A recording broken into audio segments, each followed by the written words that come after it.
special, lightning thief? Do you think you cannot be replaced?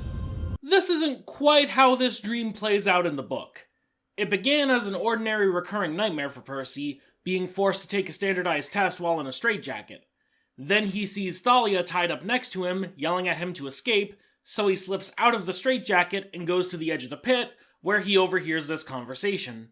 It's kind of odd that this would take place in the headmaster's office, considering that this was the one dream Percy wasn't meant to be a part of. Also, shockingly, the term lightning thief is never actually used in the book. In fact, the only use of epithets was the thief referring to the voice in the pit as the Crooked One. Give me reason to question your worthiness again, and there is another that just might be ready to take your place.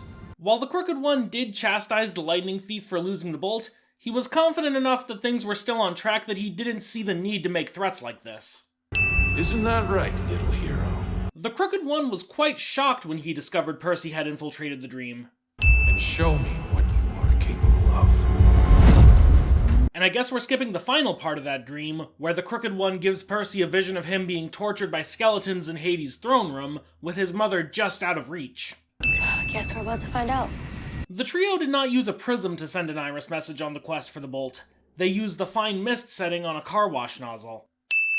Also, the iris messaging scene was supposed to happen in Denver, back before they met Ares. Toss the seaweed brain.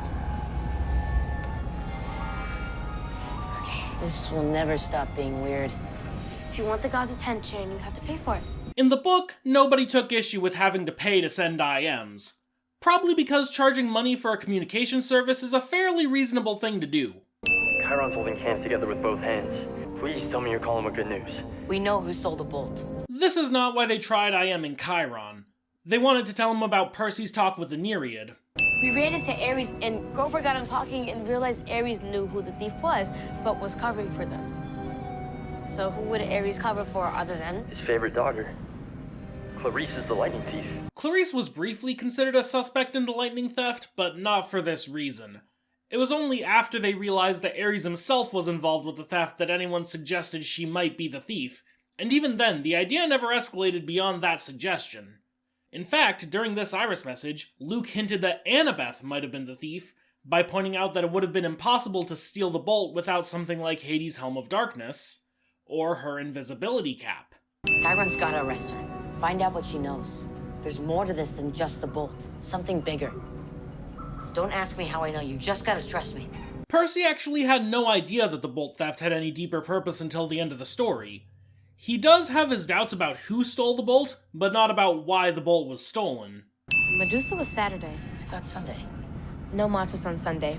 Monday you died in the river. Guys, when did you turn into an old married couple? This exchange was not in the book. In fact, Annabeth had stepped away from the iris message early on to deal with some mortals at the car wash playing their music too loud. We're headed to Las Vegas to find your dad. Okay, so I guess we're skipping over everything else that they talked about over the iris message. Like Luke trying to reassure Percy that Hades must be the one responsible, reminding Percy to use the shoes, or reassuring Grover that nobody will get turned into a tree this time. I guess the last part isn't as important since they already blew the Thalia twist, but the other two were pretty big bits of foreshadowing. Men driving this truck are not nice people. Traffickers. Hey, do you want to know how this information was revealed in the book?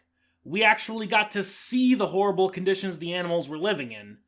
There's a zebra with gum matted in his hair, an antelope with a party balloon tied to his horn, and a white lion that's nearly starved to death because the handlers keep mixing up his food with the herbivores.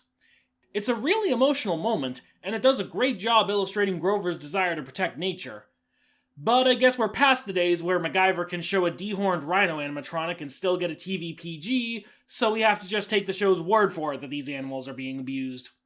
We can do our best to help all these animals escape, but not if it means we're jeopardizing the quest. Oh, no. Annabeth and Percy were more than willing to jeopardize the quest to save the animals in the book. As I said in the last episode, the truck was supposed to take them all the way to LA, but instead they chose to free the animals in Vegas, forcing them to find another way. Way to make our main characters look like assholes. They've already got a plan to get themselves out. They were really only missing, like, one piece of the puzzle to get the cages unlocked. What's that? Thumbs. The trio put a little bit more than just their thumbs into freeing the animals. Annabeth distracted the drivers by turning invisible and banging on the trailer walls while they were trying to work, while Percy used Riptide to break open the cages.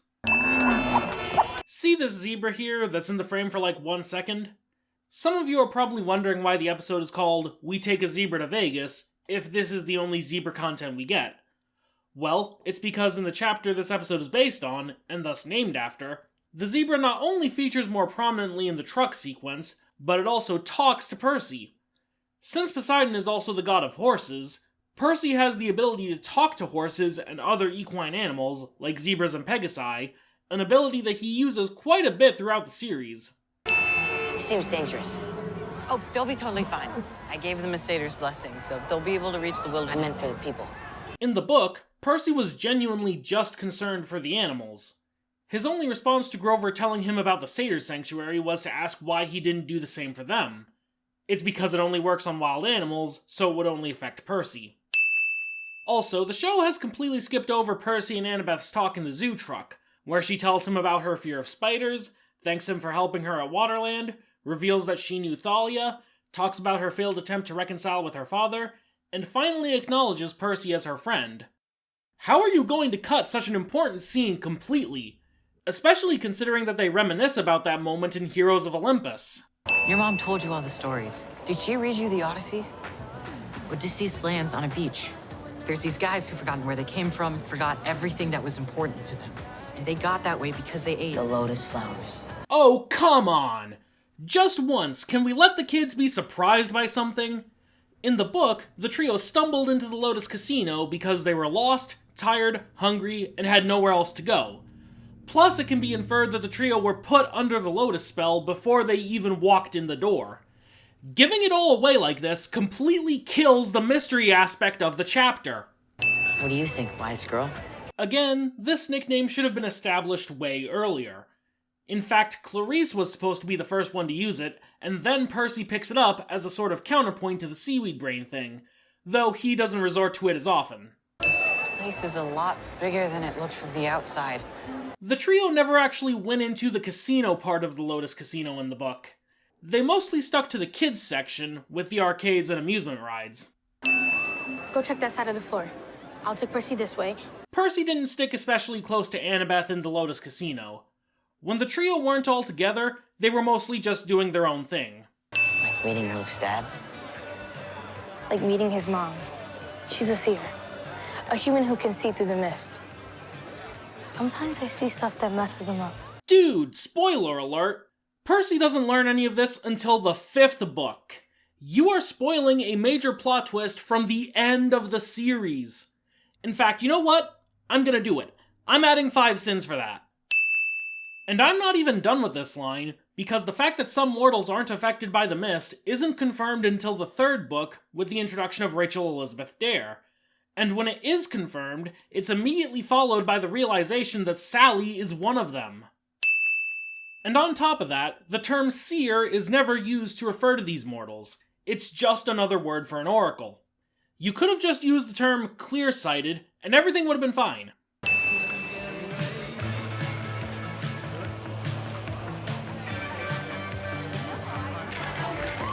Augustus! Who?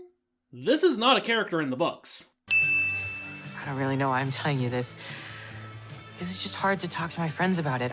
Grover had no trouble talking to Percy and Annabeth about his family or the search for Pan in the book. He kept to himself, but that was mostly out of shame for his failures as a keeper. I found Pan. What? Almost. He's here. I've almost got him. Grover didn't think Pan was at the Lotus Casino. He was just distracted by the games and rides. So, I've been having these dreams. In the book, Percy started telling Annabeth about his dreams back on the train before St. Louis. As for this specific dream, he only tells it to her on the cab ride to Santa Monica because the casino's power causes him to forget about it. But today it was different. Like, I somehow ended up in his dream. Like, I was eavesdropping on him talking to... Wait, so he was still supposed to be eavesdropping in that scene? Then why was it happening at the headmaster's office? The Lightning Thief wouldn't have any reason to care about Yancey Academy. They didn't even live in New York until they came to camp. Was the headmaster the crooked one all along? This change makes even less sense now. I don't think I'm allowed to do this. I don't have my searcher's license to look for Pam. How are we all the way up to episode 6 and only just now learning that searcher's licenses are even a thing? They've mentioned the search for Pan, sure, but nothing about the license. Is it really too much to ask for the show to devote more than a handful of lines to one of its main characters' central motivations? This is like the least natural place in the world. Seems like a strange choice. Hang on a second. Did you hear that? Natural place in the world. Seems like a... Maybe you didn't. I needed it pointed out to me too. But you can faintly hear someone saying Bianca. If you know, you know. Hey, demigods, welcome. Percy doesn't meet Hermes until the second book, and it was on the beach at Camp Half-Blood, not in a casino. Also, Annabeth was not with him for it. You want my help to sneak into the underworld. Wow.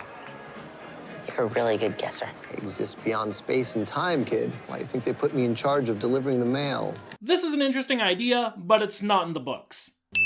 There is a way into the underworld. A secret way. While there are secret entrances to the underworld, the trio never sought any of them out for the Bolt quest. They just took the main entrance at DOA Records, which they knew about ever since Jersey, when Percy was supposed to grab the freaking You don't want my help. Trust me. When Hermes does appear in the Sea of Monsters, he gladly helps Percy by giving him several gifts because he thought it would help Luke. Do you know what that feels like? To be so close to someone you love, knowing neither of you has any choice but to keep hurting each other. I know you do. Hermes never gave Percy flashbacks to his childhood. He probably could if he wanted to, being a god and all, but he never actually did. Thanks. That's super helpful. It was your father who warned me to stay away. No, it wasn't. Direct interference in the lives of demigods is forbidden by ancient law, which is far older than even Zeus and his siblings. Said it was awful watching you struggle and feel powerless to stop it. Poseidon never told any of the other gods that Percy existed. Doing so would kind of be an admission that he broke a sacred oath and endangered Olympus. Makes you feel any better, it won't be much use now anyway. What's that supposed to mean? This is not how Percy learned what was happening in the Lotus Casino. He figured it out himself by talking with a kid named Darren who thought it was the 1970s. Again, it was a mystery that needed to be unraveled. Hermes let us sit at that table the whole time, knowing the clock was running out on our quest. Yes. Hermes never sabotaged any of the quests in the book. Again, he wanted Percy to succeed for Luke's sake. And I feel a lot better about having stolen his keys. Exactly. Wait, what? Annabeth never tried to steal anything from Hermes at any point in the books. Now, all we have to do is find this car, and it'll instantly transport us anywhere we want to go. Hermes is never said to have a magical car of this sort in the books. He gets around using his own winged shoes. Hermes told me something else. The reason we can't feel time passing is because of the lotus fruit. We didn't eat any lotus fruit. They pump it into the air. At first, I thought this was an original idea, similar to the lotus flower cookies from the movie, but as it turns out, it does have a basis in the book. When the trio first arrive at the casino, Percy notices that the air inside smells like lotus blossoms. So this is, arguably, book accurate. While the Lotus Casino did have VR games, the game that enthralls Grover is a fairly conventional light gun game, where you play as a deer gunning down human hunters. Would have killed to see that on screen. Grover, we're on a quest. We can't do this without you. We're short on time, and we gotta go. Right now. A quest? That sounds amazing. In the book, Grover had to be dragged kicking and screaming away from the virtual deer hunter game. He was that enthralled with the game, the same as Odysseus' crew were so enthralled with the Lotus. And with that, we are officially out of the Lotus Casino, so I can finally start tallying up the things they missed. Let's see... the waterslide, the climbing wall, the bungee bridge, the indoor ski slope, the holographic city sim, all the conventional arcade and TV games, the complimentary luxury suite on the top floor, with skeet shooting, can't forget that, the free change of clothes, and the unlimited casino cash cards. So basically, all of the actual fun stuff about the Lotus Casino in the book, which combined with the fact that they defeated the mystery aspect, means this episode misses out on everything that made the Lotus Casino chapter interesting in the book! Guys, I gotta say, so far, this quest is really exciting. Really hoping we find that car. Grover seems to still be affected by the Lotus even after leaving the actual casino area. In the book, the spell wore off pretty much as soon as they were out. Although I hope that game you were playing was amazing. I was hunting for Pan. No, you weren't. Not in the book, anyway. Again, you were hunting humans. Hermes drives a cab? The cab the trio took from the Lotus Casino to Santa Monica did not belong to Hermes, nor was it in any way magical. It was a regular mortal cab, which they paid for using the casino cash cards I mentioned earlier. So, one of us just has to drive it out of the garage. Yeah, sure, I mean, I killed the Minotaur on my first try, right? How hard could this be? As funny as this sequence is, Percy never drives a car in the books until he's old enough to learn. Little weird that I forgot a lot more stuff than you guys did. Wonder what that's about. We weren't alone. It's easy to forget what's important when you're alone. This was not a thing in the book. The trio forgot about their quest before they split up. Weirdly, this is kind of reminiscent of how Annabeth describes surviving Tartarus with Percy later on in the timeline. I think I gotta go meet my dad now. We'll be here when you get back. In the book, Percy doesn't tell anyone what he's doing when he walks into the surf. It's actually kind of funny seeing Annabeth freak out as he just disappears into the waves. In the book, Percy actually rode a Mako shark out to the meeting place. I guess they just didn't think that would be worth the extra budget. Well, this is quite a fun design for a Nereid. Unfortunately, it's not book accurate. The Nereid Percy meets is described as looking basically like a normal human, with black hair and a green dress.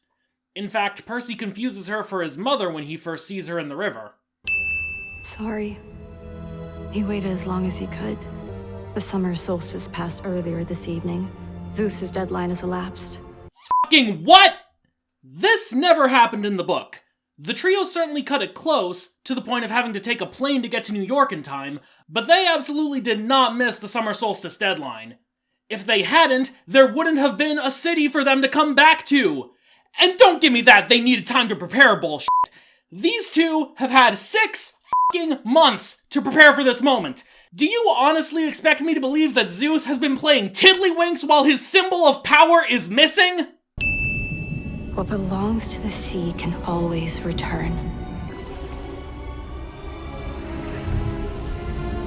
Each will provide one of you safe passage back from the underworld.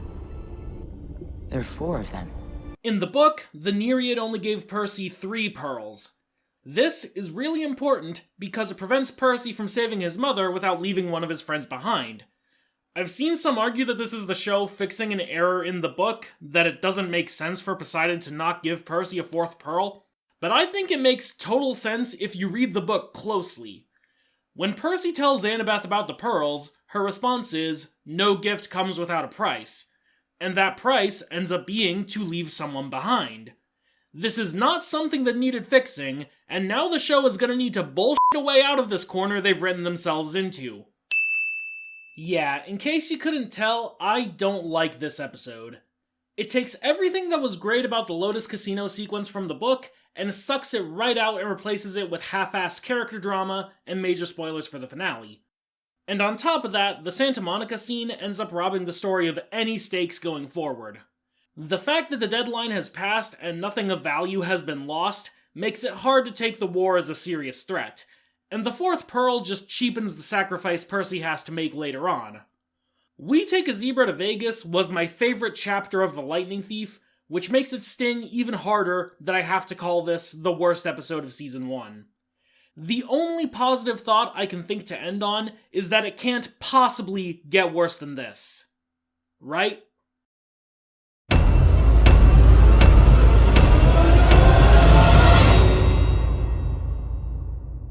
On a dark desert highway, cool wind in my hair, warm smell of the lotus rising up through the air. Up ahead in the distance, distance, I saw a shimmering light. My head grew heavy and my sight grew dim. I had to stop for the night. There she stood in the doorway,